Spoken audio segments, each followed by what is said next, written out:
اللہ کے آخری نبی صلی اللہ علیہ وآلہ وسلم کی مقدس زندگی کا جب 40واں سال شروع ہوا تو ناگہاں آپ صلی اللہ علیہ وآلہ وسلم کی ذات اقدس میں ایک نیا انقلاب رونما ہو گیا کہ ایک دم آپ صلی اللہ علیہ وآلہ وسلم خلوت پسند ہو گئے اور اکیلے تنہائی میں بیٹھ کر خدا کی عبادت کرنے کا ذوق و شوق پیدا ہو گیا۔ آپ صلی اللہ علیہ وآلہ وسلم اکثر اوقات غور و فکر میں پائے جاتے تھے اور آپ صلی اللہ علیہ وآلہ وسلم کا بیشتر وقت مناظر قدرت کے مشاہدہ اور کائنات فطرت کے مطالعہ میں صرف ہوتا تھا۔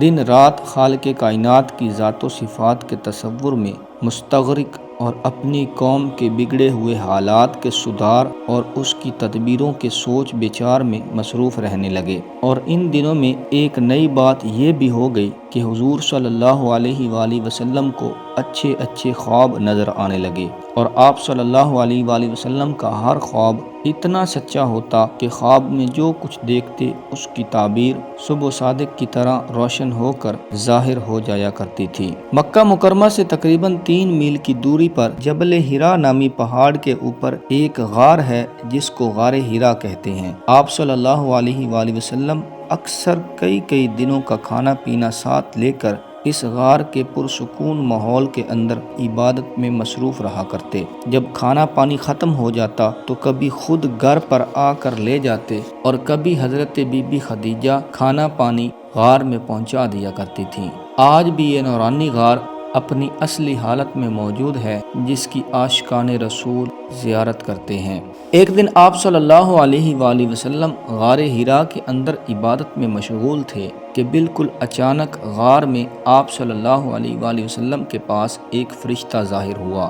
یہ حضرت جبرائیل علیہ السلام تھے جو ہمیشہ خدا کا پیغام اس کے رسولوں تک پہنچاتے رہے ہیں۔ فرشتے نے ایک دم کہا کہ پڑھیے۔ آپ صلی اللہ علیہ وآلہ وسلم نے فرمایا کہ میں پڑھنے والا نہیں ہوں۔ فرشتے نے آپ صلی اللہ علیہ وآلہ وسلم کو پکڑا اور نہایت گرم جوشی کے ساتھ آپ صلی اللہ علیہ وآلہ وسلم سے زوردار معانقہ کیا، پھر چھوڑ کر کہا کہ پڑھیے۔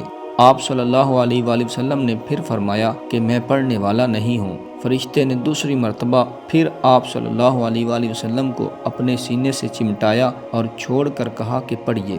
آپ صلی اللہ علیہ وآلہ وسلم نے پھر وہی فرمایا کہ میں پڑھنے والا نہیں ہوں۔ تیسری مرتبہ پھر فرشتے نے آپ صلی اللہ علیہ وآلہ وسلم کو بہت زور کے ساتھ اپنے سینے سے لگا کر چھوڑا اور کہا کہ اقرأ بسم ربک الذی خلق۔ یہی سب سے پہلی وحی تھی جو آپ صلی اللہ علیہ وآلہ وسلم پر نازل ہوئی۔ ان آیتوں کو یاد کر کے حضور صلی اللہ علیہ وآلہ وسلم اپنے گھر تشریف لائے، مگر اس واقعہ سے جو بالکل ناگہانی طور پر آپ صلی اللہ علیہ وآلہ وسلم کو پیش آیا، اس سے آپ صلی اللہ علیہ وآلہ وسلم کے قلب مبارک پر لرزہ طاری تھا۔ آپ صلی اللہ علیہ وآلہ وسلم نے گھر والوں سے فرمایا کہ مجھے کملی اوڑھاؤ۔